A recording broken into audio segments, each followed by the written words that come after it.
Le syndrome de Diogène est une affection caractérisée par la tendance à l'accumulation d'objets, ce que l'on nomme silogomanie.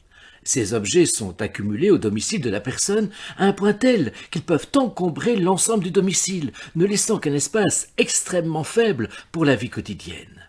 Les objets accumulés sont systématiquement inutiles, obsolètes, voire avariés, et leur accumulation n'est justifiée par aucune raison logique.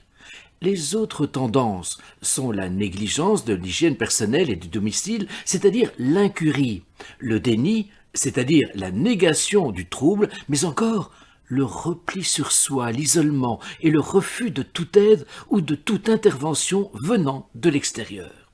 Tous ces symptômes ne sont bien sûr pas forcément toujours présents. Les causes peuvent être des TOC, c'est-à-dire des troubles obsessionnels compulsifs, des troubles neurologiques, des dépressions, voire des psychoses. Enfin, le syndrome de Diogène peut entraîner des complications qui peuvent être graves du fait de l'accumulation des objets. Risque d'incendie, par exemple, mais aussi présence de souris, de cafards, voisins particulièrement incommodés. Des maladies dermatologiques peuvent aussi apparaître. Rappelons enfin, séquence philo oblige, que Diogène est un philosophe cynique originaire de Sinope, ville d'Asie mineure.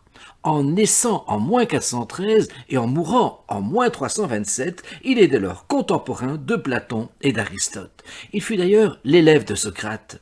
Diogène est véritablement un philosophe clochard. Il vivait non pas dans un tonneau, car le tonneau n'était pas encore inventé à l'époque, mais dans une grande jarre. Il méprisait la richesse, la gloire et même le plaisir.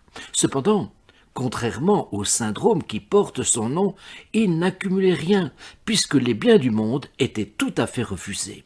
Ainsi, un jour, lorsqu'il vit un jeune homme boire à la fontaine avec ses mains, il jeta son écuelle en énonçant qu'il venait de recevoir une leçon, celle qu'il conserve encore et toujours du superflu.